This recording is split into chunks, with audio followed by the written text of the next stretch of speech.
The Trump criminal trial is moving along expeditiously. There could be a verdict as early as next week. Michael Cohen still being cross-examined by Donald Trump's lawyer, Todd Blanche, will break down everything that went down during the cross-examination. And I think we can have closing arguments starting on Tuesday, and the jury could get this case on Tuesday, next Tuesday. Pretty wild, folks.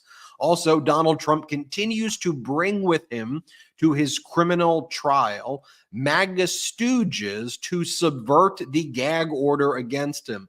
The ultimate bootlickers. You see the sign right there behind Matt Gaetz, Anna Paulina Luna, Lauren Boebert, Andy Biggs, and others were there today. He had about a dozen MAGA Republican Congress members showed up to basically say how much they love Donald Trump and how unfair everything is, and to attack witnesses, attack the judge's daughter, and make numerous other statements that would be violations of the gag order if Donald Trump directed them to make those statements, which he did. And then previously we had MAGA Mike Johnson, the Speaker of the House, show up, didn't actually go inside the courtroom itself, but then left the courtroom and pretended that he actually was there at the trial to attack witnesses and to attack the judge's daughter. I mean, folks, how humiliating and embarrassing to our nation, where a co-equal branch of our government that is supposed to protect and preserve and defend our Constitution and also protect its independence as a co-equal branch of our government and a check on executive authority would go to the twice impeached, four-time indicted former president's hush money payment case to attack the judge's daughter. I don't care what political party you are. If you heard what I just said years ago, before Trump and MAGA destroyed American politics and destroyed the Republican Party, you would be like, what in the world are you talking about? That's the MAGA Republican Party today. Also, Donald Trump's lawyer kept on mentioning MeidasTouch and the MeidasTouch network during the cross-examination of Michael Cohen. He was like promoting our merch store and trying to pretend that it was Michael Cohen's merch store and that Cohen was selling Convict 45 t-shirts when they were our shirts, and the other merch that was Meidas merch. And so we'll talk about that. Also today, the stock market hit record highs, more than going above 40,000 for the first time. Remember when Trump was in office and every day the front page story on all of the media was like, the stock market did this, the stock market did that. And that's what they would push over and over again. And remember when Donald Trump said, if President Biden were elected, it's going to crash. Your 401ks are going to crash. Well, the stock market is higher than ever. Also, inflation cooling. Inflation is down, and particularly in areas like grocery store, like foods and grocery store, the costs going down there. But, you don't really hear the media really focused that much there. Instead, what the corporate media wanted to push out today, which we'll debunk in just a few moments, is that there was one moment during the cross-exam of Michael Cohen where Cohen was asked whether he had multiple topics during a 1 minute and 36-second phone conversation he had with Keith Schiller, Donald Trump's bodyguard, back in like 2016. And Cohen, on direct examination, had mentioned that he believed that phone conversation was about Stormy. He was showed text messages where he also mentioned that he and the campaign were being like harassed by some 14-year-old. So Cohen was like, well, it could have been about both of those topics. And then the media ran with, that was a bloodbath. That's the story that the media is pushing today. I mean, it is so utterly absurd. I want to go through with you what was specifically said, because here on the MeidasTouch Network, data matters. the transcripts matter. We don't just use words like bloodbath, this, that. I want to show it to you, and you could judge for yourself. And then finally, we should talk about this brilliant move by President Biden's campaign, where they challenged Donald Trump to a debate, 2 debates, one in June, one in August. Donald Trump previously said anytime, anywhere, any place. Then President Biden recorded this video of himself, was like, okay, tough guy, let's do it. I'll do it twice. We'll go June and then we'll go September. And then Biden received invites from CNN and ABC, which he accepted. Donald Trump then accepted those. But I said, don't actually view that as Donald Trump accepting it. We all know what Donald Trump's probably going to do. He's going to try to find some way to back out of it. And then Donald Trump afterwards said, I am hereby truthing that I am accepting the debate invitation from Fox. Let this truth hereby serve that we will be debating at Fox. Well, that's not part of the deal. And so as we know, that's part of Donald Trump's beginning overture to how he's going to back out, we think, of the other debates and go, this is unfair, this is rigged. And that's already started with right-wing media have all been saying this is rigged. CNN debate is rigged. The ABC debate is rigged. It's all unfair. It's all rigged. And they're already kind of pushing that narrative. Not a surprise. But this is the MeidasTouch Network. This is the MeidasTouch Podcast, where facts and data matter. I'm Ben Meiselas, joined by Brett and Jordy. How you doing, brothers? Doing great. It's great to be here. Quite the intro today, Ben, and we have a lot to dig in. But first, I want to say, Ben, it is your last show here on the MeidasTouch Podcast before the big wedding. I know we've received many an email. I know we've received tons of comments about it. Just want to do a quick brother check-in. How you feeling as the big day approaches, Ben? The question is, first off, I'm feeling great. I've been looking forward to this day for so many years. It is finally here. I could not be happier. And I'm also, so blessed to be able to have all of my family and friends who are going to be attending this. I know a lot of people are sacrificing by traveling into town. So I'm so grateful for them for being here and sharing this special weekend with me and this special day with me. And I am also so grateful for all the Meidas Mighty out there who have shared your well wishes. It's really, really special to me when I really do feel the love with your well wishes. And I want to let you know it's right back at you. We're in this together. And trust me, you will have an honorary seat at this wedding.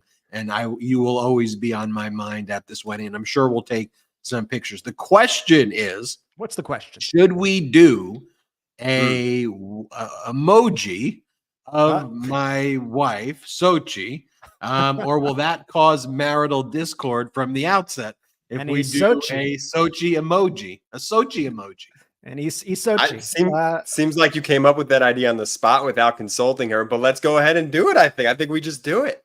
Yeah, it's probably one of. I think you sneak that in the vows. I can make a mistake like that pre-marriage by floating an idea.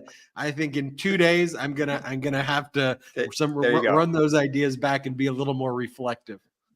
No, I'd have to be like, do you take this man, right, to love, to honor, to create emojis about you? You need to include it in the vows somehow, just to make it official. I'm telling you.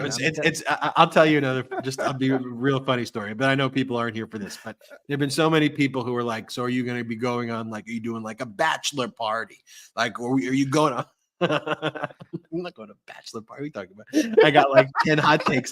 I'm doing like 10 I was shows, joking. You know how they set up booths? Bachelor party are we talking about? Yeah, I've been to weddings and events, where they have like a photo booth and various booths where, they have different activities for the people to do different things. I was joking, half joking with Ben that we should set up a booth right there where he could sit in his chair, do hot takes from the wedding, and the backdrop to me in this imaginary idea, which I think is funny. Great idea.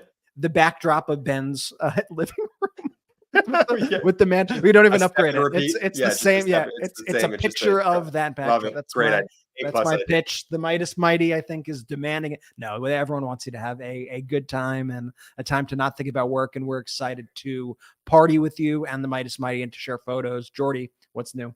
No, I can't wait to share some photos. If I remember correctly, y'all showed some photos behind the scenes of my wedding that were totally unauthorized. Some of me crying, just uploaded them straight to the internet. So Yeah. they just exist forever now. And so, Yeah. Ben, I'm ready for this payback, big bro. But don't be scared. I can't wait to see you guys. I'm so freaking pumped. Let's get into it, brothers. What's up, Ben? What are we starting off with? We'll do some exclusive posts. We'll post some public, but we'll do some exclusive posts also at patreon.com/MeidasTouch,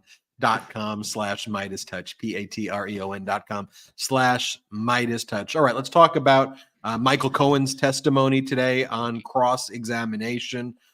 Cohen's been testifying now for 3 days, direct exam, another day of some direct exam and a lot of cross. Today was a full day of cross-examination, and he's expected to he will be testifying Monday again, where cross-examination will wrap up. Then there will be probably about an hour of redirect, which should take us into early afternoon. And that could be it, folks. I mean, it's possible that Donald Trump's lawyers will be calling an expert witness on campaign finance, although there's not a lot of topics that this expert can really testify to. So I don't really think it will go long, if at all. And we'll find out on Monday, I think, officially. What we always knew is that Donald Trump is a coward and that Donald Trump will not be testifying. Could be wrong, but I've been saying it from the outset that I am confident and comfortable with a prediction that Donald Trump was not going to testify. But I think that will be made official on Monday. Let's talk about the cross-examination of Michael Cohen. It started off very odd with Donald Trump's lawyer, Todd Blanche, starting off the cross-examination by saying, "We don't know each other, do we?" And Michael Cohen's like, "No." And then Trump's lawyer, Todd Blanche, says, "So you think I'm a little shit, don't you?" That's how he said. And Cohen's like, "That sounds like something I would say." To which the prosecution said, "Objection." And then the court's like, "Yes, sustained." And then Trump's lawyer, Todd Blanche, got angry. The objection was sustained and then wanted to do a sidebar with the judge. And Rashawn's like, "What do you do? Why are you making this? This case isn't about you. Why are you making this trial about you?" So then Todd Blanche got the message like, "Did you call Cohen? So did you refer to Donald Trump as dumbass Donald? Did you refer to Donald Trump as dictator douchebag? Did you refer to Donald Trump as Cheeto-faced Mango Mussolini? Did you refer, all of these names?" And then I love these all being entered into the record by Donald Trump's attorneys. And then Brilliant. Cohen calmly responded, "Sounds like something I could say. I think that's something I would say words to those effect." And then Todd Blanche said, "I want to show you your merch store. Are you selling Convict 45 shirts? Are you selling MAGA Tears mugs? Are you selling," they went through all these merch items. And Cohen smartly said, like, there's the transcript. So you see something, this is Trump's lawyer, question. "So you see something for sale called Convict 45? Answer, I see that. Question. And that's about a reference to 45, Trump, our 45th president, correct?" "Correct." And Mr. Blanche, "If we can blow up the bottom, is that a coffee mug that says send him to the big house, not the White House?" "Correct." And look, these items are store.MeidasTouch.com. Those are our items. By the way, 100% union made, 100% made in the United States. And Cohen's like, "Yeah, that's not my merch store. That's the MeidasTouch merch store." So we had that portion of it. And really for the first day of cross-examination, Todd Blanche did not focus at all on the case. There was almost no focus on it. And then today, for the first time, Ben, Todd your Blanche, name came up before anything relevant to the case came up. Literally, you got called out by name. Here's the transcript. Do you also on that podcast discuss President Trump?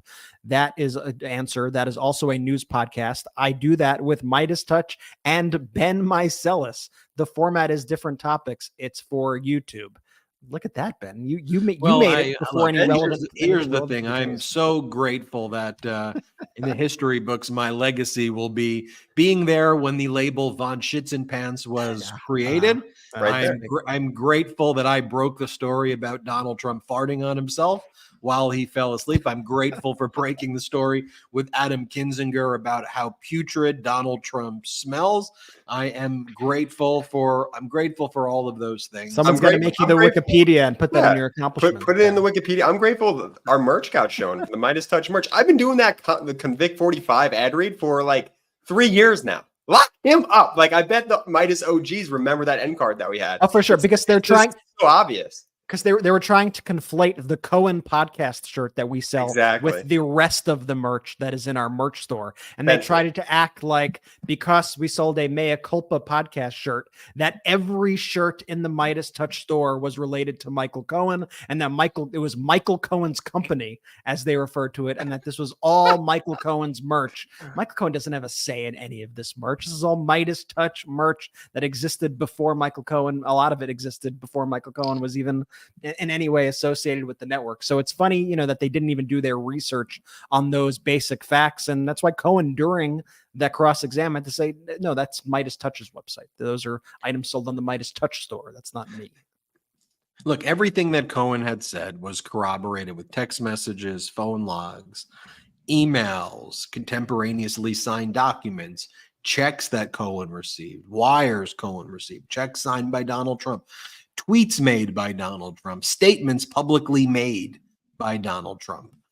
There was one moment, though, in today's cross-examination where many people said that Todd Blanche may have scored a few points, which, by the way, that's the point of a cross-examination. Like, if you don't score any points on a cross-examination, I mean, think about it. For those watching the NBA playoffs right now, right?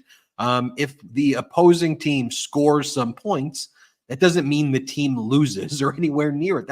That's part of the game, which is one team scores, the other team scores. But then the question is, did the prosecution prove it beyond a reasonable doubt? Or in a civil case, did the plaintiffs prove beyond a preponderance with the preponderance of the evidence? But in a criminal case, it's beyond a reasonable doubt.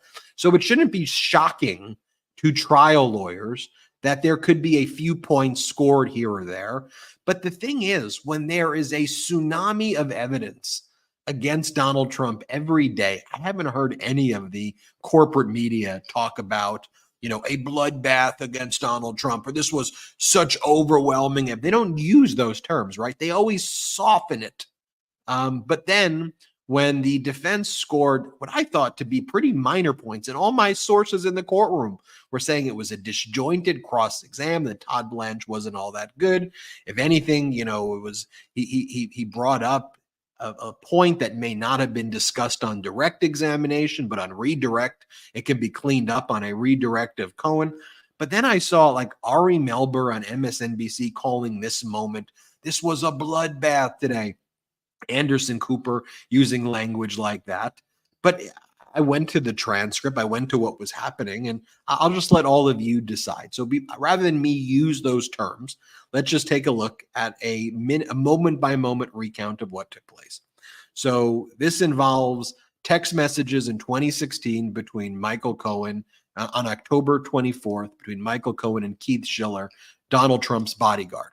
And during direct exam, Michael Cohen stated that he believed that this was a call. And by the way, there were many calls that the prosecution talked about, but this was one call where Cohen updated Keith Schiller, who was with Donald Trump, about the hush money deal with Stormy Daniels going through, right? And we know the deal went through because the money was paid. And then Donald Trump reimbursed Cohen. So we know that ultimately what Cohen said he talked about, the end result actually happened and occurred because we have the checks. We also have court documents where Donald Trump previously said that this was reimbursements made to Cohen. We also have tweets by Donald Trump saying these are reimbursements to Cohen. So one of the things that Trump's lawyers were trying to point out is, was this call on October 24th, 2016 actually about something other than Stormy Daniels? So that's the framework. So moments later, in these documents that Cohen's being shown, Cohen texted Schiller, Trump's bodyguard, the number of the person who had been placing harassing phone calls to Michael Cohen and the campaigns. There was this 14-year-old kid who was harassing the campaign and harassing Cohen. in October of 2016. So then Todd Blanche, Trump's lawyer, pressed Cohen about his testimony that the call was with Trump about Stormy Daniels and not with Schiller about the harassing phone calls from this 14-year-old kid. That was a lie, Blanche said, his voice rising and his tone sharp to Cohen. So not asking a question, just saying, you were lying when you said you talked to Donald Trump and Keith Schiller about Stormy. This was about the 14-year-old. But he said that was a lie. And then Cohen's response was, well, part of it was the 14-year-old, but I know that Keith was with Mr. Trump at the time, and it was more than just this, he said, referring to the calls. And then Todd Blanche, Trump's lawyer, says, so you had enough time in 1 minute and 36 seconds to update Mr. Schiller, Trump's bodyguard, about all the harassing phone calls and the update on Stormy Daniels? Blanche asked, growing impatient. Cohen replied calmly that, quote, he always ran everything by the boss immediately. And in this case, it could have been just saying, everything's been taken care of. It's going to be resolved.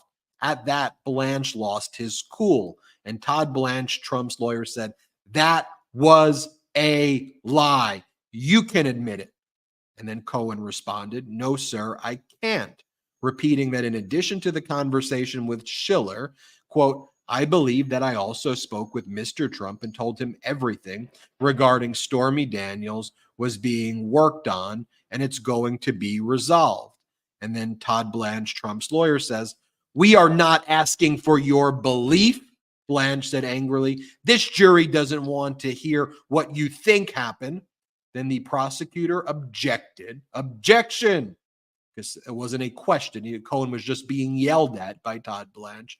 And the judge sustained the objection, and the question was stricken. Now, that is what corporate media, I mean, right-wing propaganda, Fox media, they're out. It's absurd. You expect it. Expect it.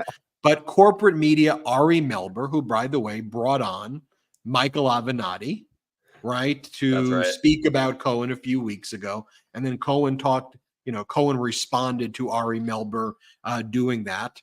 Ari Melber said that this moment that I just read, that this moment was a bloodbath. That's how Ari Melber described it. But what they also don't say is, here's the thing. To believe that this moment was all made up by Michael Cohen. By the way, let me rewind for a second. The prosecution never said in their opening, this was the call. This was the one call, that seal. It's all about that. There were multiple phone calls, multiple interactions, multiple contemporaneous messages and notes and logs and all of these things. So let's be clear about that. Number two, why is it inconceivable that you could talk about two topics in a phone call? And Cohen responded calmly, yeah, no, I'm pretty sure it was about that, but it was also about that. From a call in 2016 when there's a lot going on. But then here's the thing. If the point the prosecution's trying to make is that Cohen made all of this up, right? And Cohen went completely rogue here. And none of this is even true, right? And Cohen's just making up these phone calls and none of this really happened. Then why did Donald Trump pay Michael Cohen the reimbursement for doing the thing that Cohen says that he was talking about? What you'd have to believe is that Donald Trump was basically handed checks, is this the defense, to pay off a porn star for $130,000 to be funneled through Michael Cohen. Because remember, Trump's already acknowledged in court documents and posts that these were reimbursements that were made to Cohen. Reimbursements. And that they were then put down as legal expenses, right? That's the case, a falsification of business records. These were reimbursements in connection with the 2016 election when they were being classified as legal expenses. So you would have to believe that Donald Trump was then handed checks to pay off a porn star who he didn't do anything with and said, yeah, I'm going to pay $130,000. I'm going to pay $130,000. You know what? Let me gross it up to double. And let's pay off a random porn star who I did nothing with. And by the way, Michael Cohen's just making this up. Who cares? Let's just give Cohen the money too, because none of the because that's what I do. I just give people money for made up stories. And that's the thing. All of the other conduct by Trump, the statements about grossing up, all confirm that the thing that Cohen says happened, happened. And so when you use if you want to say, did the defense score a few points here by pointing out that in the direct exam, this other conversation about the 14-year-old wasn't mentioned, right? Did you want to say that they scored some points by pointing? Okay, scoring points is part of a case, but to say that that moment was a bloodbath, and to me, Brett and Jordy and Midas Mighty, it goes to this broader issue of all this overwhelming evidence. The media doesn't talk about that, but when you have this one moment in Cohen's cross-exam, they seize on that to create this both sidesism, and then we can apply that to, okay, well, Donald Trump goes to Wildwood, New Jersey, makes up the crowd size that's like 30 to 50x what the crowd size actually is. Trump talks about Hannibal Lecter, the late great Hannibal Lecter. Trump talks about pulling out of NATO. He plays the J6 anthem. Not a peep from the media, right? But President Biden wears athletic sneakers, which, by the way, I wear as well. And then that becomes a story that they put all, over and over again. We just see this pattern repeat. So anyway, that's my overall analysis of the cross-exam. Cohen is handling himself well. I think the prosecution's doing well. Did the defense score a point or here? I think it's a meaningless one that will on redirect be addressed. But what are we talking? Again, I don't know what the jury's going to do. Could there be one or two jurors who, ultimately say that they can't? I don't know. I don't know about that. But I know what I just read to you is not a bloodbath. Yeah. And yeah, I mean, at the end of the day, it's the defense's job to try to instill some sort of reasonable doubt inside at least one of those jury members. That is their goal. Reading through that transcript, I don't see how that negates any of the documentary evidence that has been entered. Donald Trump's admission in the civil case that it was a reimbursement to Michael Cohen. There has been so much hard evidence, pen to paper, in black and white, that proves every nature of these alleged crimes. And so Michael Cohen is just that connective tissue who is saying what has already been confirmed by the paperwork. So I really don't understand this narrative. In fact, when I heard this narrative start to kind of unfold on my TV in the background, I was like, whoa. I was like, I've been reading, because I follow along with the transcripts of the court reporters all day. I read word by word. And we also have Ron Filipkowski, who does word by word, basically recaps of the trial on MeidasTouch.com, summarizing everything that happened. And as I was seeing all the moments that happened in the trial, I never saw any moment like that. In fact, I saw kind of the opposite. I saw a lot of people in the courtroom speaking about how Todd Blanche kind of lost his mind, kind of flew into like this bizarre rage of screaming. It was described in that transcript that we just read as shrieking. And as former DOJ prosecutor Shan Wu, who's been making some great videos for us, said in response to one of my tweets about this, he said, shrieking is never a good defense strategy from my experience. And, there was also this contrast that I think we continue to see day in and day out, where you have, in this case, you had Todd Blanche really lose his cool. You have Donald Trump, although I heard he was a bit more attentive. It's funny that this is like news now when Donald Trump is awake. Donald Trump was a little more awake in the afternoon today than he was in the morning when he had his eyes closed, than past days when he had his eyes closed and was sleeping. But you have Donald Trump slumped over, mouth agape, like drooling in his seat.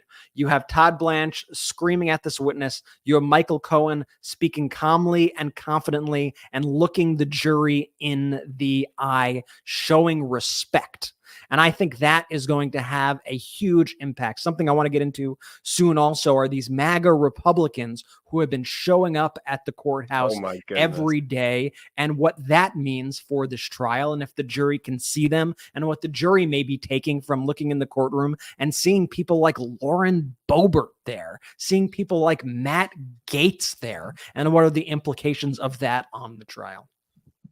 Well, I want to talk about that because when you have a co-equal branch of government, Congress and its leadership with MAGA Republicans showing up and behaving that way, they're just tapping out of democracy. They're done. That's what they're saying. They're saying we are done with democracy. We want our very own Kim Jong-un. We want our own Saddam Hussein.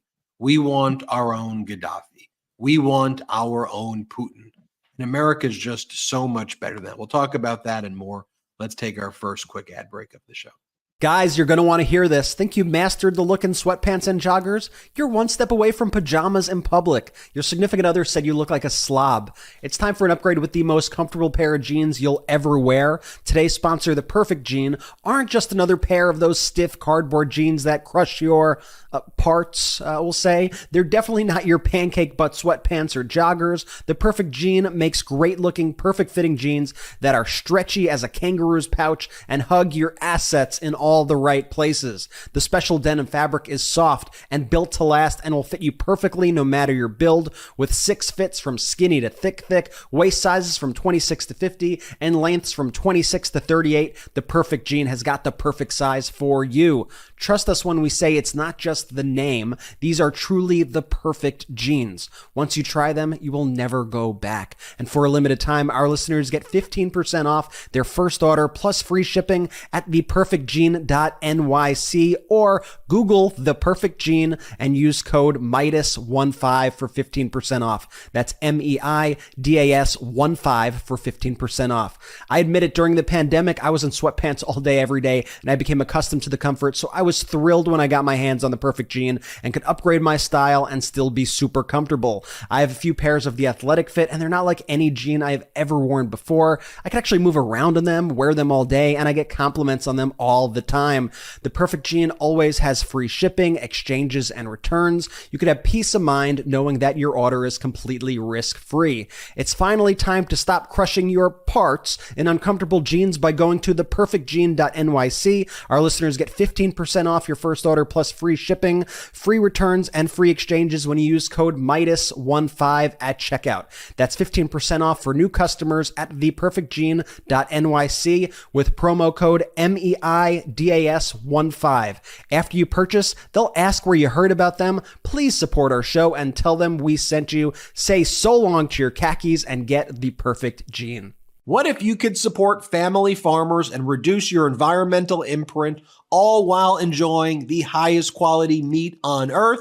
When you join the Moink movement, you can. Moink delivers grass-fed and grass-finished beef and lamb, pastured pork and chicken, and sustainable wild-caught Alaskan salmon straight to your door. Moink farmers farm like our grandparents did, and as a result, Moink meat tastes like it should, because the family farm, let's face it, does it better.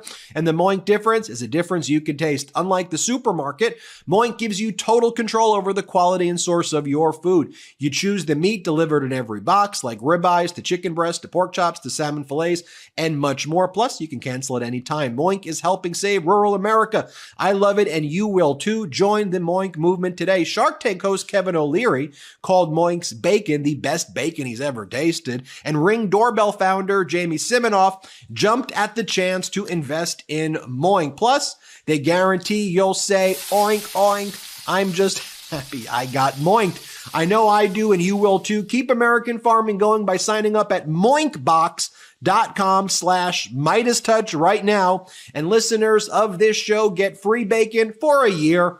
That's 1 year of the best bacon you'll ever taste, but for a limited time.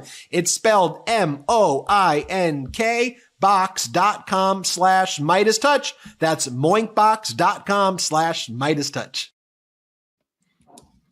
Let's go. Shout out to our pro-democracy sponsors. Ben, I'll be wearing my Perfect Jeans to Not to the wedding.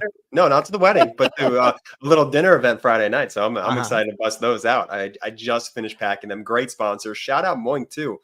Links in the description of the episode. Moink's amazing. I mean, they give you so much food. It's phenomenal stuff. So much. Check it out. Check it out, folks. Let them know we sent you. So we've got these MAGA Republican Congress members who continue to parade themselves at Donald Trump's criminal trial. It started last week with MAGA Republican Senator Rick Scott Thereafter, we got MAGA Republican Senators J.D. Vance and Tommy Tuberville. Then we got MAGA Mike Johnson, Byron Donalds, Vivek Ramaswamy, who's not a member of Congress, but he was there anyway. And then today we got 11 MAGA Republican Congress members. Here's the list of them, but the lowest of the low, you got Gates, you've got Biggs, you've got Anna Paulina Luna, you've got Lauren Boebert. You know, Peter Henline. I love some of his observations. He's a DeSantis supporter because he's a conservative, considers himself a conservative. Here's how Peter Henline described it. So, in court for Trump today, we have Anna Paulina Luna, a former stripper turned Turning Point USA influencer turned congresswoman, say allegedly. Her most recent effort in Congress, a bill to give Donald Trump a gold medal.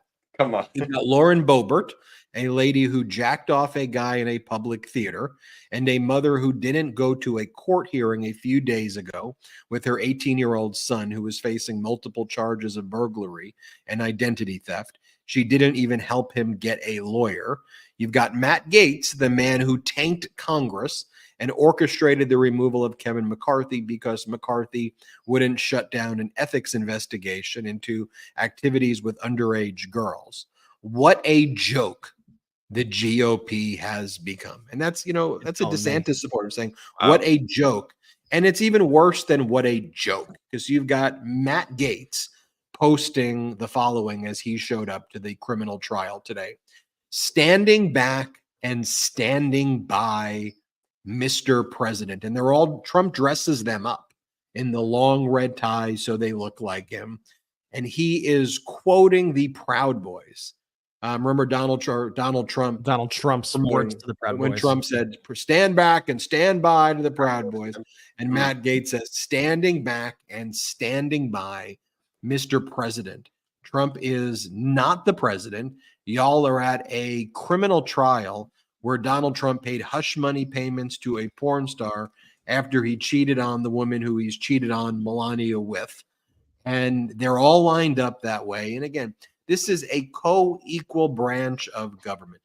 Congress should protect its independence even from the executive branch when it's the same parties. That's what it means to be a co-equal branch. But there they are saying to the whole world, we don't give a crap about our democracy. We want dictator douchebag, using the Michael Cohen words. That's what we want. We are good with that. And we are going to parade ourselves. And then we are going to violate the gag order because Trump is saying these are my surrogates. They're speaking on my behalf. And then look, you have like Lauren Boebert say they may have gagged President Trump, but they didn't gag me. They didn't gag the rest of us. And here's the thing. The gag order prevents Donald Trump from directing others to make the statements about attacking the judge's daughter.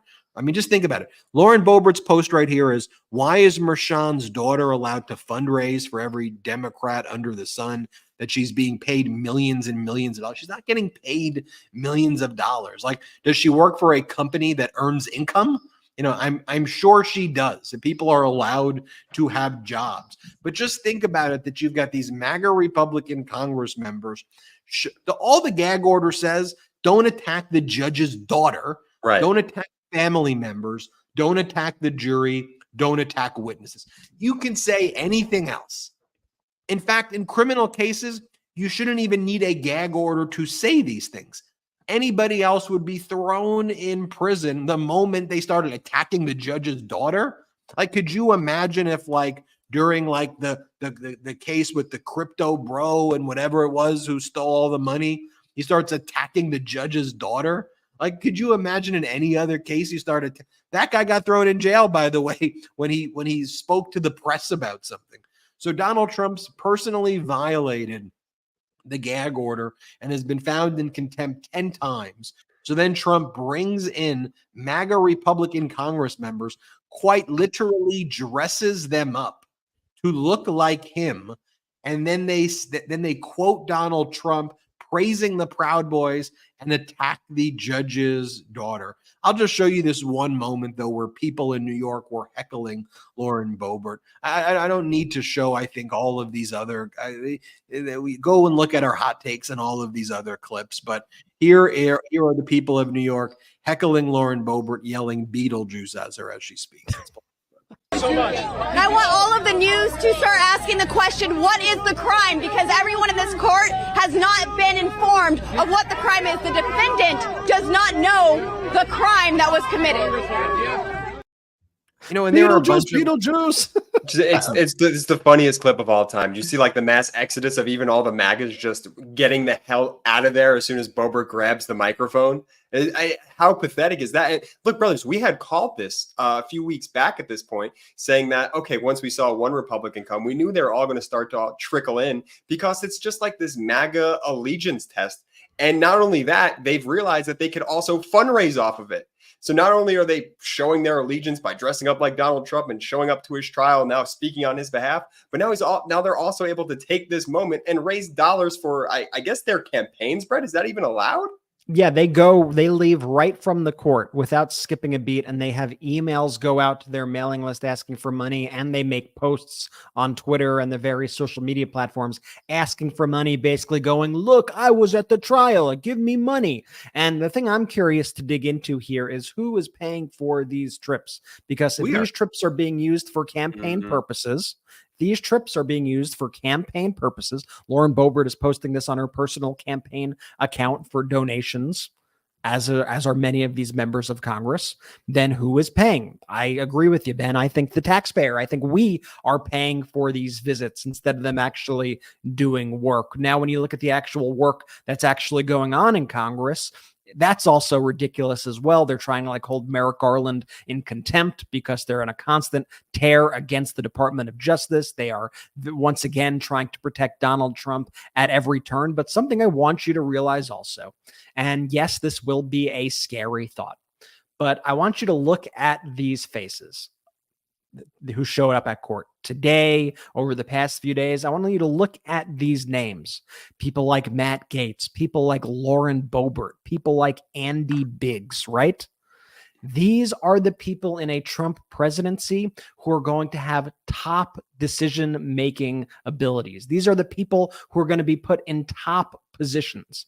You could have a Secretary of State, Lauren Boebert. I'm not being facetious about this. These are the kinds of people who will be put as top party members, top people running our government.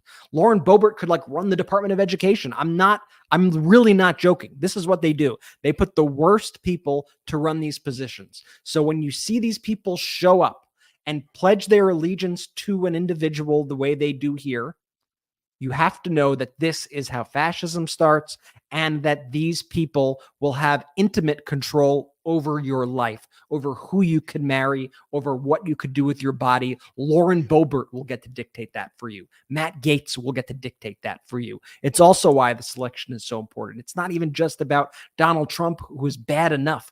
It's about making sure that these people don't have more control over your lives. You know, I saw a whole narrative trying to, starting with the media and people like Nate Silver and others, when President Biden made the offer that I'll debate twice, but we don't need to go through the normal kind of press commission on these debates because y'all are just trying to get clicks versus actual discussions, and y'all want to turn this into a circus versus a real debate where ideas are discussed.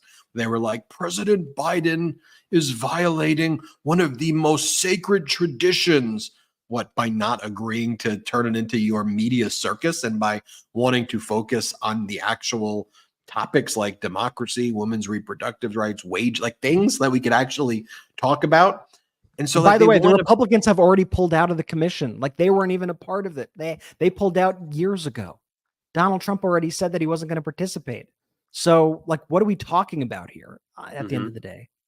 And then, Brett, you always pointed out where it's the same corporate media. And I'm not talking about the right-wing propaganda. It's almost like they have an auto AI where it's all right, I guess it's time to run the story about President Biden walking with a limp. I think it's time we run the President Biden wears sneaker stories again. Let's run the story where President Biden is being surrounded by Secret Service members and they're walking in this way because he's having trouble walking like clockwork. And then it's like the amount of attention they give to those stories versus the existential threats to our democracy, some of the most fundamental things. It is so odd that you can only come to the logical conclusion that it's not a mistake, that they are complicit in this, that these Biden years have been boring for them and that it's harmed their ratings. It's harmed their ability to, Sell books, do the whole Trump circus thing. And what they're mistaking is that you can tell the truth and get good ratings like us. Yeah. Like by telling the truth and not both sidesing the issue, that's the success of this community. We create documents and the data. Don't call it a bloodbath when it's not. Don't use those terms. If you want to be honest and say, okay, well, I thought this could have been, they scored some points. That's fine. Show people the complaints. Show people the document. Show people the clips. And then don't normalize the behavior. Here's MAGA Republican Congress member Matt Gaetz, who, again, is under an ethics investigation by the House for his doing what he did with underage girls. I mean, it's disgusting. Disgusting.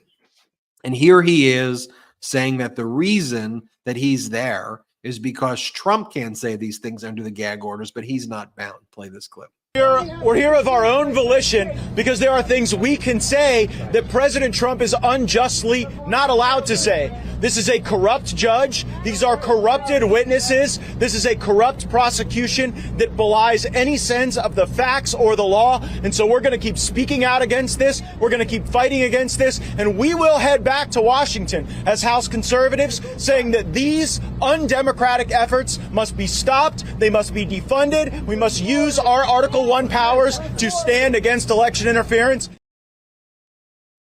It's so embarrassing. And also, we as conservatives, let me go back to that Peter Henline post. Anna Paulina, former stripper turned TPUSA influencer turned congresswoman. Her most recent effort, give Trump a gold medal. Lauren Boebert, jacked off a guy in a public theater, and a mother who didn't go to court for her son. She's also been arrested multiple times. Matt Gaetz, the man who tanked Congress and orchestrated the removal of McCarthy because of the investigation into his activities with underage girls.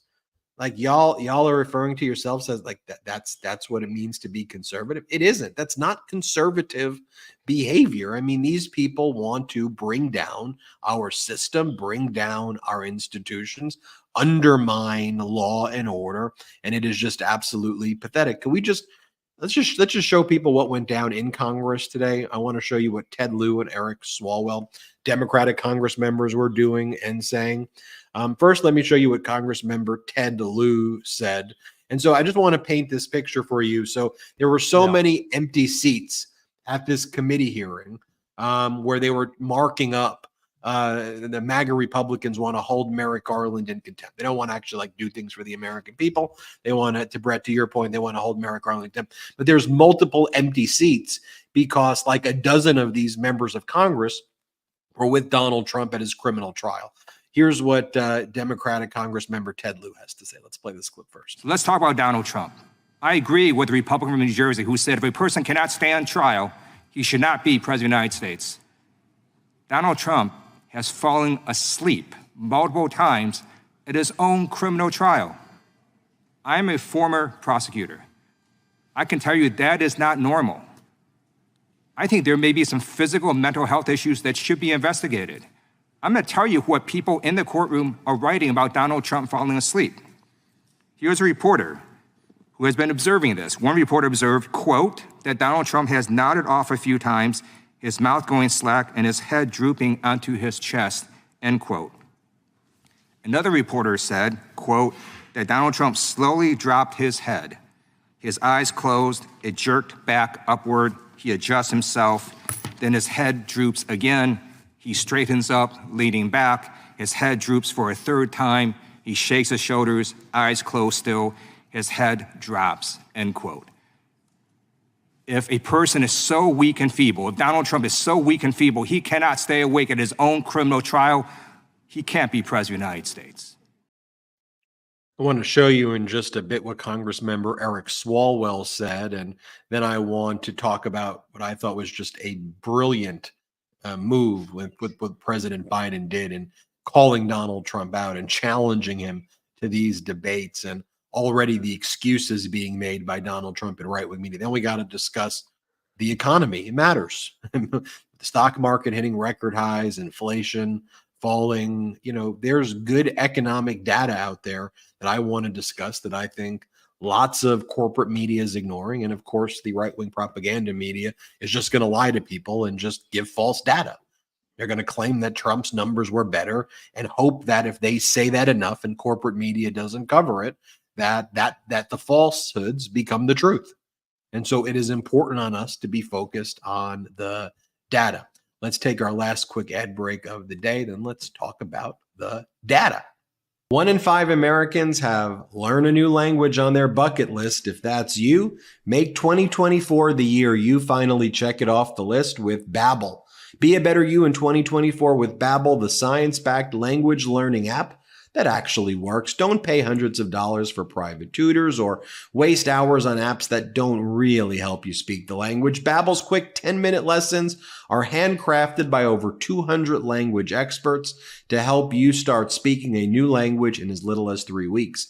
Babbel's designed by real people for real conversations. Babbel's tips and tools are approachable, accessible, rooted in real-life situations, and delivered with conversation-based teaching, so you're ready to practice what you've learned in the real world. Babbel's convenient courses have helped me learn real-life conversation skills in a different language. It's so easy to learn how to order food, ask for directions, speak to merchants without having to consult language apps while on vacation. Plus, Babbel's speech recognition technology helps you to improve your pronunciation and accent. Studies from Yale, Michigan State University, and others continue to prove Babbel is better. One study found that using Babbel for 15 hours is equivalent to a full semester at college.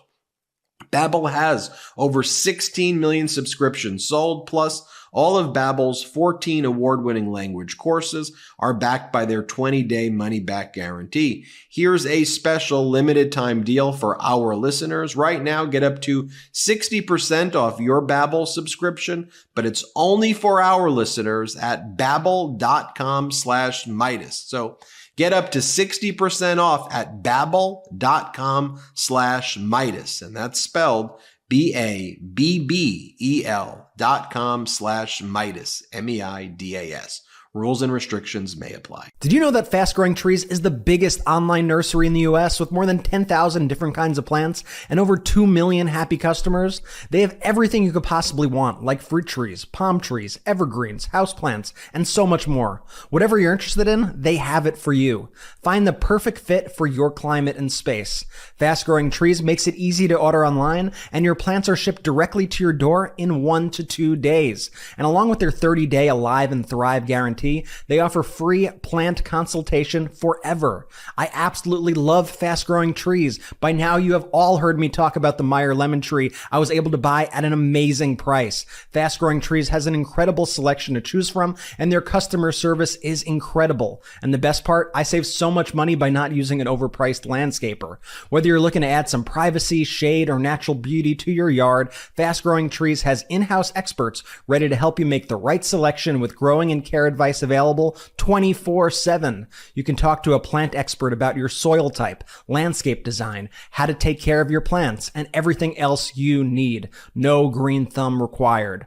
This spring, they have the best deals online, up to half off on select plants and other deals. And listeners to our show get an additional 15% off their first purchase when using the code Meidas at checkout. That's an additional 15% off at fastgrowingtrees.com using the code Meidas at checkout. That's MEIDAS. Fastgrowingtrees.com, code Meidas. Offer is valid for a limited time. Terms and conditions may apply. Welcome Let's back, go, y'all. Jordy. Let's go. Gotta love those sponsors. Links in the description of the podcast and audio. And Ben, how's your Babbel going? You doing good with it? My You loving Babbel? is Loving Babbel? Not only look, Babel is very important to me, and it's going to be very important to me in marriage. Why? Because Sochi's first generation American. Her family's from Guadalajara. And so I have a lot of Babel practice that I'm going to be needing to do. I've been doing my Babel practice, but over the next 48 hours, I'm going to have to dig a little bit deeper into this Babel. Brett, I want to show you and Meidas Mighty out there. Oh, by the way, the discount codes are in the description below. And before I show you Congressmember Eric Swalwell, I do want to say though, look, I was someone I used to like Ari Melber. And I don't know what's going on. I just, my dogs don't know what's going on. They used to like Melber too. I don't know what like Melber either. He scared me for a second. I don't know. He had Avenatti on to talk crap about Cohen. Then I saw Cohen respond to that and say, "Why are you bringing Avenatti on? To talk crap about me?" And then they kind of went back and forth. But then it just felt.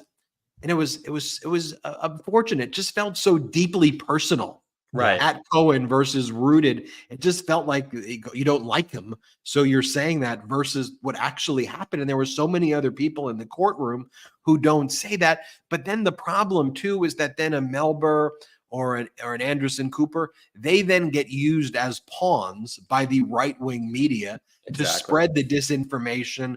And in this environment, we just have to be so focused on the truth and the data and the facts. And again, I don't want to spread hopium of, I know that this is the way the verdict's going to go. We don't do that. I just wanted what I did earlier in the show was just read you the transcript of what went down at that moment and then be like, what? Like this is the moment that you're talking about? I hate to show you other trials where things go down and information is exchanged. Anyway, let me show you Congressmember Eric Swalwell. This was at one of the committee hearings earlier in the day where there was a number of MAGA Republican Congress members missing because they all dressed in the uniforms that Trump dressed them up with so they could help him violate the gag order. But back on Capitol Hill, Congressmember Eric Swalwell was in the Capitol building, reflecting on the fact that there were a lot of missing people there. Here, play this clip. Well, it's nice to see that some of my colleagues on the other side could make it today. I don't know if that means that there weren't enough seats in the courtroom in New York, but I know that the Oversight Committee canceled a hearing that was supposed to happen right now on this matter so that they could be at the president's trial. I know some members will miss this vote because they want to be at the president's trial. And I don't think that anything could animate the phrase, "do nothing Congress," more than missing votes and canceling hearings to go up and be a spectator at your cult leader's trial. That is the definition of do nothing Congress. So true, so true. And again, the media both sides that coverage. And Brett, there was some good economic news. And look, the media, of course, is going to cover, the data, but they move on right away. Like there's some historic data happening right now. Tell us about it. Right. Yeah, well, I got to tell you about it. It's all part of everybody's favorite segment here on the MeidasTouch Podcast. This is the NetSuite by Oracle Know Your Numbers Minute. So I think by now everybody knows that with NetSuite, you get easy access to economic data and trends through their integrated analytics. It's super convenient. And here are some trends that we are seeing here at the MeidasTouch network. So inflation fell in April more than expected, with the headline rate falling to 3.4% and core inflation, which excludes volatile food and energy categories, ticking down to 3.6%. That's the lowest reading of inflation in nearly 3 years. Wage growth, most importantly, wage growth continues to outpace inflation.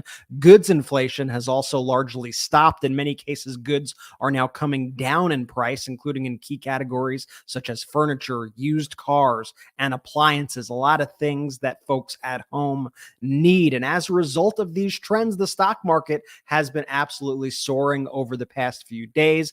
NetSuite actually has tailored reporting features that allow businesses to focus on specific stock market indicators relevant to their sectors. And I know this is some news that these are some relevant indicators that our listeners would like to hear, like the Dow hitting 40K for the first time in history today, the S&P 500 crossing 5,300 for the first time in history. And so now you have the S&P 500, the Dow Jones, the NASDAQ, all at record highs. They've all climbed more than 40% since January 2021. And I want you to think about this for a second.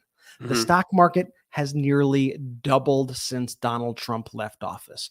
And if you think back, like Ben was saying, with the headlines nonstop, Donald Trump spiked the football all the time. And I think one of the reasons it's important that we do highlight the success of the stock market. I know the stock market is not necessarily the economy at large. I know not everyone is in the stock market, but it is important for people's investments, for people's retirements. It is an important metric. And Donald Trump was certainly not shy about every time the stock market would reach some sort of milestone, so much so that he celebrated the stock market hitting the same milestone over and over and over. Here are posts every single year of the Trump presidency of him celebrating the Dow crossing 25,000. The Dow crossed 25,000. Woo! The Dow crossed 25,000. We got 2018. We got 2019. We got 2020. Hat tip to Aaron Rupar on Twitter for finding all this. But you see here that Donald Trump would spike the football at 25K. Now we're at 40,000 Dow Jones, all of these record highs. And it's thanks to inflation coming down. It's thanks to consumer confidence increasing. It's thanks to there being more than 15 million jobs added, a record for any president ever under the Biden administration. I mean, it's because of all of these various factors. I want to show you, if I could find it, there was this video that that Joe Biden made rather about Donald Trump. And if you remember, one of the things that Donald Trump would say constantly is Donald Trump would go during the 2020 election, and he's still doing it now, by the way, so you don't think back far. If Joe Biden gets elected, the stock market's gonna crash. So Joe Biden released a brilliant, simple video today that shows him saying that, and then it shows the actual results of what is happening with the stock market today. Here's the video released by President Biden. If Biden wins, you're going to have a stock market collapse, the likes of which you've never had. The Dow 30 broke 40,000 for the first time in history. Look at that market. On a year-to-date basis, we know that the markets have been relatively strong. We see earnings increasing for the second quarter. We see record earnings estimates for the third and fourth quarter, and that's what really impresses me. I've been doing this a long time. I never expected the Dow to hit 40,000. I always love in these spots that President Biden also uses anchors that that Donald Trump watches, like he uses Fox Business a lot and all this stuff, but a lot to be happy about with the economic updates. Of course, always a lot more work to do, but this is a historic recovery that we're seeing under the administration, literally number one in the world out of any country in terms of beating inflation, in terms of wage growth, in terms of GDP growth in the developed world. So it's something that we should definitely acknowledge and celebrate. And so I wanted to make sure to bring you, the Midas Mighty, these important economic updates. That was the NetSuite by Oracle Know Your Numbers Minute. Do you know your own numbers for your business? Download NetSuite's ultimate KPI checklist right now at netsuite.com/Midas. Let me just say also one other big announcement from the Biden administration today that I want to make sure gets mentioned on this show. President Biden, in 2022, he called in the Department of Justice and the Department of Health and Human Services to review how marijuana is scheduled as part of the administration's work on marijuana reform. Today, the DOJ announced the next formal step for that marijuana rescheduling process. They submitted the notice of proposed rulemaking to the Office of Federal Register, and they propose rescheduling marijuana from a Schedule 1 drug to a Schedule 3 drug. I mean, it's insane. Marijuana is currently scheduled higher than fentanyl and meth, which are the drugs that are driving our nation's opioid overdose epidemic. So, these are all, very important moves forward. I would like to see, continued moves forward, but I know that the administration and that President Biden are just doing everything that he can, at least in his power right now, to bring America, into the future and get these laws fixed. And look, President Biden made another strategic move in connection with his campaign where he made this strategic strike, right? All of a sudden in the morning yesterday, President Biden releases this video calling Donald Trump out and saying, I beat you in 2 debates in 2020 such that you, Donald Trump, canceled the other debate. You said anywhere, anytime, any place. All right, I'll give you 2 shots. One in June and one in September.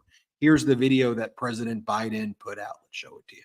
Donald Trump lost 2 debates to me in 2020. And since then, he hadn't shown up for debate. Now he's acting like he wants to debate me again. Well, make my day, pal. I'll even do it twice. So let's pick the dates, Donald. I hear you're free on Wednesdays. So what happened was, and it was such a brilliant strategic move. So President Biden posts that video. Donald Trump then makes some other post like ranting and raving, but then Trump says, let's do it. I'm ready to rumble. And then all of a sudden, then CNN sends out an invite, and President Biden says, okay, I've accepted the CNN invite on June 27th. And then shortly thereafter, President Biden says, I've accepted the ABC debate on September 10th. The ball's in your court, Donald. I will be there June 27th and September 10th. You said anywhere, anytime, any place. You don't care about the moderator. You said that we can set the rules. Let's do it. And as part of those rules, basically all of the kind of circus environment that actually prevents people from hearing the ideas of the candidates, President Biden said, okay, let's actually have a real discussion. So what we'll do is no live audiences. The mics will be muted after each candidate has their time. So it's not like Donald Trump continuing to yell and scream over, President Biden, where the people can actually kind of speak and talk. It'll happen in a studio itself. And so, all of those aspects, Trump's never done this. President Biden does it all the time. Trump never actually has conversations with non-propaganda media where he's actually required to speak about his ideas. Mm-hmm. He always, to use his term, rigs it. So he's got Hannity giving him softballs, or, Trump's in like a Fox town hall where everyone claps for him and laughs at him as he says the most heinous and horrific things. As they go, Mr. Trump, you're so, and they don't say Mr. You're so funny. How did anyone ever tell you that you're so hilarious and that everyone loves you? Those are the kind of questions. But then Brett, then he'll go on a tangent too. Instead of saying, "Oh, thank you so much," he'll go on a tangent about freaking windmills, coming from that sort of sentiment. That's why this is so bad for him, because Ben, to your point exactly, not only has he not spoken in just coherent sentences, he hasn't been able to do it for at least even 60 seconds without just going into some weird tangent. So the second that his mic gets, cut off after the fair amount of time to speak and get out a point, he's going to just continue to look like a fool to the American people who might not be so keenly in tune with politics as they should, but it's going to expose them in a really huge way. I also want to say these two things because I see people trying to rewrite this narrative as they do. MAGA always tries to rewrite history. President Biden won both those debates back in 2020 by a lot. It wasn't even close. Donald Trump looked like a maniac. He was ranting and raving. He praised the Proud Boys. He told them to stand back and stand by. Donald Trump came out of both debates looking horrible. 1. 2, Donald Trump is the only one of the two that actually backed out of the debates. Donald Trump refused to do the last debate. So MAGA likes to say, President Biden's never going to debate. Your guy is the one who backed out. And now we're already starting to see the machinations here of Donald Trump inching towards finding an excuse to get out of this thing. We're already seeing that, right, Ben? Yeah, I still say there's no way Donald Trump shows up to a debate with CNN with the hosts Jake Tapper and Dana Bash, who, by the way, I'm not huge fans of either one of them, if I'm just being blunt, but I think that they'll at least ask him questions that will be better than Hannity. That's my barometer right now for corporate media. And ABC host, Dave, the ABC host as well. That I think that there's no way Trump's sitting, before. And by the way, and you could kind of see where it's leading, right? Because he went to Truth Social and did his truth. I accept Fox News's, invitation for the debate, something that he knows isn't agreed upon by any of the parties except for just him himself. And so when that time comes around, you could all mark this podcast. This is exactly the playbook they're going to roll out. They're going to say, "Oh, we were holding this." Fox is going to hold a sham debate that was never agreed to, and then call it as if it was going to be a debate that they had to turn into a fireside chat with Donald Trump, because they're going to say that President Biden, didn't show up to the debate or whatever the heck. So yeah. just wait for that, because there are 2 debates that are agreed to and they're ready to go. And then there's this sham, whatever the heck, that Fox is sort of cooking up behind the scenes right now. Here's the thing. Fox was found liable in a defamation case for spreading disinformation about the 2020 election and had to pay an $800 million judgment. They are quite literally an arm of the Trump campaign. So they've lost all credibility to ever host a debate like this. That's their fault for behaving in that manner. Every day they give free advertisement to Donald Trump, a constant stream of infomercials. So why would you ever go? It makes zero sense to ever go on Fox. This is what Trump posted. Please let this truth serve to represent that I hereby accept debating crooked Joe Biden on Fox News. The date will be Wednesday, October 2nd. The hosts will be Brett Baer and Martha McCallum. Thank you, DJT. Well, you're just making deals with yourself at this point because Biden's not showing up to that one. But does Trump think that's what President Biden did? Like, do you think like Trump's like, oh, he's announcing that we're agreeing to these debates, so I'm going to say he has agreed to this? That like what world here's does this the man thing: live in? Trump is the worst deal maker historically. And it's always projection and confession. Like, he's the biggest pushover. And all you have to do is either flatter him or do whatever, or just play to his pathology. And as remember, Hillary Clinton said, if you could bait him with a tweet, imagine what Vladimir Putin can do with him. He's so easy to poke with his pathology. And here, acting like a tough guy, he said anywhere, anytime, any place. So President Biden said, and strategically, Biden rolled it out quick, sneak attack. Boom. Here's where it is. Who's we're with? Are you a chicken? And then Trump agreed to it. And then all of Trump's people like, what? Like, why'd you agree to this? Trump's campaign was pissed. Yeah, they were not happy because they know that he needs the propaganda media to hoist him up. I mean, Hannity knows. Hannity does these interviews where he's like, I just want you to know you're great. How great are you? And then Donald Trump will say, Vladimir Putin is a great guy, and Kim Jong-un is my friend. And, I killed Roe v. Wade. I did it. Like, to the question by Hannity of, so tell us how good you are. Tell us how great Melania is. Like, those are the questions. So Hannity knows that Trump will not be able to make it through two normal debates where questions are happening and there's no distractions taking place. And then the final point I want to make is this. MAGA always makes this mistake over and over again. They set the they do the exact opposite of what you're supposed to do. You should set the expectations of your opponent high. So when they miss the expectations, you say, look, they performed bad. These MAGAs are the worst strategic thinkers in the world because their whole thing is playing to Trump's pathology. So what they do is they say, President Biden has dementia. He's Sleepy Joe. He can't even talk. He can't say words. He can't say sentences. Fox runs with that. And by the way, corporate media runs with that as well. Despite the fact that we play President Biden's speeches. I met President Biden. I interviewed him. He's sharp as can be. Is President Biden older than he was when he was a senator? Yeah. Does he walk a little bit slower? Sure. But let's be data focused. I mean, he's still sharp. His lines are very witty. And in an environment where you can actually speak and have ideas and be meticulous with your words, he will thrive in that environment. And so the MAGA Republicans make it that Donald Trump is this brilliant debater. He's the best there ever was, the most powerful. And they go, President Biden's the worst there ever was, can't even say sentences, can't even say words. So when President Biden does well, it's like, oh my God, he's on drugs. And then when Donald Trump performs badly, they go, it was rigged. Donald Trump didn't get the questions and they gave him the questions. And that's why this was so complicated. The moderator was anti-Trump. The moderator was so woke. And this was a 3-on-1. This is all unfair. And they're already starting the whining narrative, right? And remember, when I show you some of these clips right now that I'm going to show you of Hannity, remember that it's Hannity working with the Trump campaign because they work together. So here is Hannity suggesting that Biden agreed to debate to avoid debating. Let me show you this clip right here. And when you see this, note that it's Trump and Hannity messaging this together. Play this clip.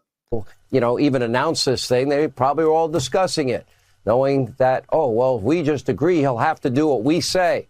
It's going to be Joe's way or the highway.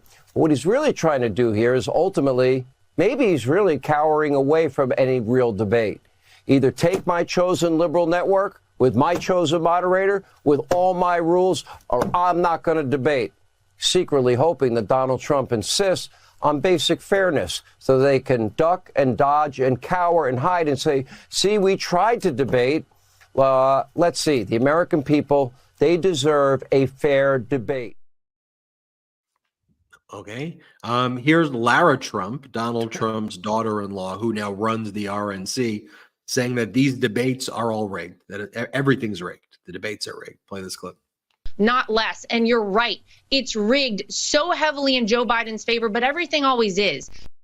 Everything is rigged. Everything is always rigged. And what I've noticed about Fox is the entire operation is Donald Trump's crisis PR firm. I mean, we've learned that from reading the January 6th transcripts and seeing the text messages. Like, they literally act as Donald Trump's PR firm to try to smooth things over, to try to help him out. But what I noticed is you have Sean Hannity oftentimes trying to be the guy who throws punches on behalf of Donald Trump and get Donald Trump's messaging out. So when you see Hannity freaking out about something, you could view that as Donald Trump freaking out about that, or Donald Trump telling him to do that. What I've noticed about Laura Ingraham, what she does is, I've noticed on her show, she sort of tries to baby Donald Trump and tries to like push him in. She knows she's full of crap, but she tries to sort of coach him and push him in a certain direction. Like when she said this last night. So all Donald Trump has to do is stay calm, and stay calm during the entire debate, and let Biden rant and rave, because Scranton Joe's looking and sounding meaner and more petty by the day.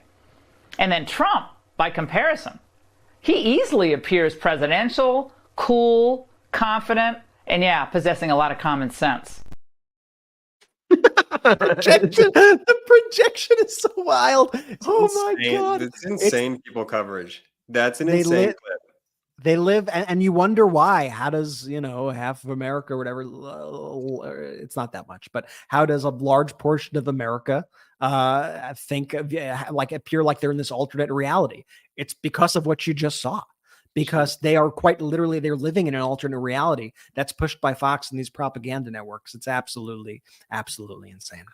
All right, brothers, I got to get ready for a big weekend coming up, and I want to thank all the Midas Mighty for your support. We'll talk a little bit about, at a high level, what's coming up this weekend on patreon.com/MeidasTouch, patreon.com/MeidasTouch. Check it out right now. I want to thank you all for all of the incredible statements that you've all made, all of the incredible wishes that you've all sent my way. I'm really grateful for all of you, and thank you for all of that. Jordy, take it away. Shout out to the Midas Mighty! The Midas Mighty standing strong against the fascists. We sing our song. We will get it right whenever. It's Ken Harbaugh with the MeidasTouch Network. The film Against All Enemies, which I co-produced with Ben Meiselas and this network, has won awards around the world for its up-close portrayal of America's insurrectionist movement. It premieres in the U.S. on March 29th on Amazon and Apple TV. Go to againstalllenemiesfilm.com or click the link below. But don't just watch Against All Enemies. Tell your friends about it. It's one more way to hold accountable those who threaten our democracy. Thanks, Midas Mighty. Let's use our power well.